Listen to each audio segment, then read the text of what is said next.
के लेकर कोई प्रेस कॉन्फ्रेंस होते इस समय उस दौरान हमेशा एक चेहरा और एक नाम श्री मुकेश चंद्राकर का रहते हैं।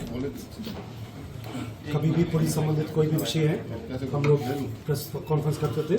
उस दौरान उन्होंने काफ़ी एक एक्टिव रोल में एक सकारात्मक भूमिका में हमेशा हम लोग के बीच में उपस्थित रहते थे। और आज दुर्भाग्य है ये प्रेस कॉन्फ्रेंस उनकी लेकर कार्यक्रम हुआ, उसी के संबंध में हमको करना पड़ रहा। आप सबके माध्यम से मैं जो उनके परिजन को और उनके साथियों, उसमें ना सिर्फ बीजापुर में पूरा प्रदेश का और प्रदेश के बाहर भी उनका काफ़ी एक पहचान है, उनकी काफ़ी एक फॉलोइंग है। उन सबको जो हम लोग की ओर से संवेदना व्यक्त करते हैं और ये आश्वासन भी देते हैं उनके साथ जो घटनाक्रम हुआ उसका निश्चित रूप से न्याय मिलेगा। इस बात के साथ साथ मैं पुनः उनके परिजन को प्रति संवेदना व्यक्त करते हुए उनके सभी साथियों, सभी उनकी चाहने वालों को सबके प्रति संवेदना व्यक्त करते हुए और उनकी आत्मा शांति प्रदाय करे, ईश्वर उनके परिजन को शक्ति प्रदाय करे।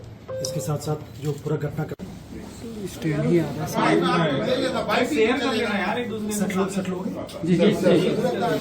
आप सबके समक्ष रखना चाहूँगा।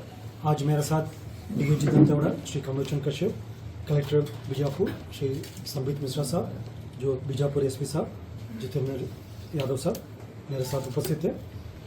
और आप सब लोग को विदित है जैसा दिनांक 2 जनवरी को हम सब लोग के बीच में ये जानकारी आए थे, श्री मुकेश चंद्राकर 1 तारीख रात से जो अपना घर से निकले हुए थे, उसके बाद में उनके बारे में कोई जानकारी नहीं मिलने पर उनके जो भाई साहब योगेश चंद्राकर का रिपोर्ट के आधार पर पुलिस ने जांच पड़ताल प्रारंभ की गई थे, जैसे उसके लिए अलग अलग टीम गठित करके जितना भी संभावित जो लोकेशन है उसी में हमारा टीम्स गए थे और उनका पता सर्च करने के लिए अलग अलग टीम के द्वारा इकट्ठा की गई जानकारी अनुसार फिर कल दिनांक 3 जनवरी को बीजापुर की चट्टानपारा स्थित ठेकेदार सुरेश चंद्राकर के बाड़ा में जो टंकी में उनकी बॉडी होने का संदेह पर उसका खुदाई की गई थे।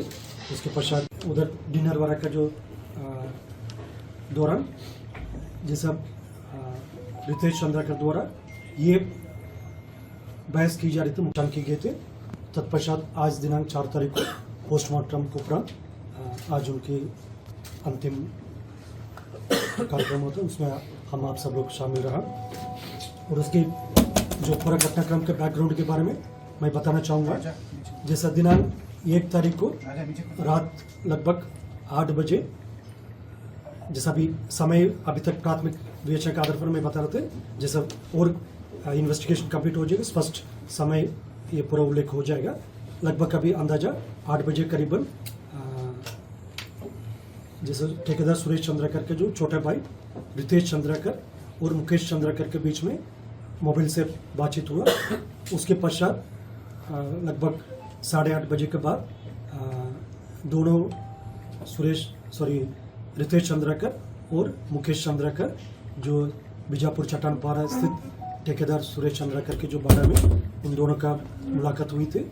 और उस परिसर में पूर्व से जो सुरेश चंद्राकर का जो सुपरवाइजर का मैं क्रमवार आपके समक्ष मैंने रखा है।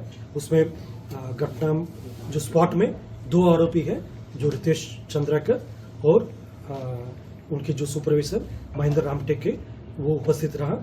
उन्होंने वार किया और जैसा इसका साक्षी और छुपाने के लिए जो उस परिसर का जो टैंकी के ऊपर प्लास्टिंग करना, ये सब काम दिनेश चंद्राकर द्वारा की गई थे। और जैसा अन्य भी जो कॉन्स्पिरेसी एंगल है और जो किस कारण से मतलब इस टाइप का घटनाओं का अंजाम दी गई थी, उसका मोटिव है, ये सब में जो अन्य आरोपी जो सुरेश चंद्राकर उसका भूमिका, उसको लेकर उन्हें भी गिरफ्तार करके पुलिस द्वारा आगे कार्रवाई की जाएगी। इसके अलावा और भी कोई डायरेक्टली और इनडायरेक्टली इस अपराध में इन लोगों का सहयोग किया, एक मिसिंग रिपोर्ट दर्ज करके विवेचना शुरू किया था, सबका कॉल डिटेल्स निकलना प्रारंभ किए थे। तब पता चला जो रितेश चंद्राकर का जो दिल्ली में लोकेशन थे और बाकी जैसा अन्य जितना भी जो संदिग्ध सबका लोकेशन लेकर अब तक कुल 3 लोग को पुलिस ने हिरासत में लिए थे। रितेश चंद्राकर का गिरफ्तार के लिए जो पार्टी दिल्ली रवाना करती। इस दौरान कल रात को रायपुर एयरपोर्ट में जो रितेश चंद्राकर द्वारा दिल्ली से वापस रायपुर आने का सूचना मिला था, एयरपोर्ट में उनका जो हमारा टीम द्वारा गिरफ्तार किए गए थे। और उनके जो बड़े भाई जो दिनेश चंद्राकर और जो उनके सुपरवाइजर महेंद्र रामटेके, इन तीनों का भी पुलिस ने गिरफ्तार करके अपनी पूछताछ की जा रही थी। और घटना में उपयोग किए गए थे जो आयरन रॉड और जो मोबाइल फ़ोन, अन्य जितना भी साक्षी है उसका कलेक्शन करने का भी, उसका स्पॉट इंस्पेक्शन, ये सब कार्रवाई भी जारी है।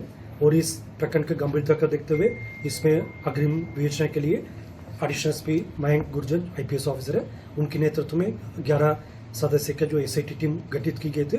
और प्रकरण के जो ठेकेदार सुरेश चंद्राकर का जो भूमिका को लेकर, जैसा क्योंकि परिसर भी उन्हीं का है जहाँ पर घटना हुआ है, और जो वाहन भी जो उन्हीं के वाहन को इस्तेमाल करके जो रितेश चंद्राकर द्वारा इधर से रायपुर से दिल्ली के लिए गए थे, एयरपोर्ट तक, रायपुर एयरपोर्ट तक गए थे, ये सब परिस्थिति और जो पूरा घटनाक्रम, उनका भूमिका का इन्वॉल्वमेंट को देखते हुए उन्हें भी पुलिस द्वारा एक प्रमुख आरोपी को मानते हुए उनका भी पतासाजी अभी की जा रही है। उसके लिए 4 अलग अलग टीम हमारा उनकी संभवित ठिकाने का आसपास जहाँ पर मिलने की उम्मीद है उधर टीम्स रवाना की थे।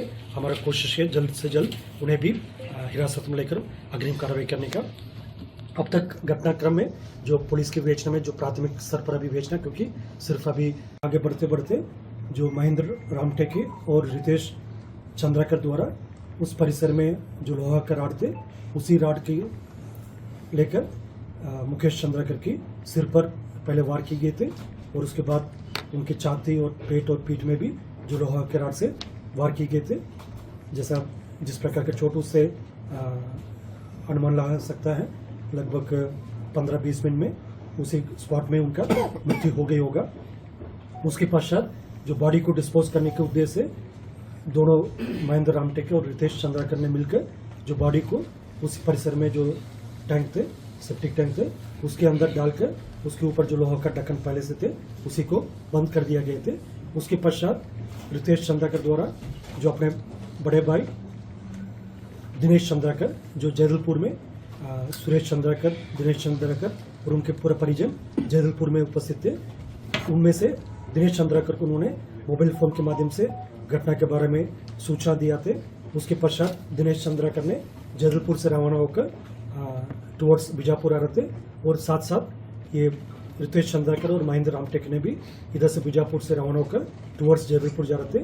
ये दोनों पार्टी जो है एक साथ दिनेश चंद्राकर थे और दूसरा में रितेश चंद्राकर और महेंद्र रामटेके थे।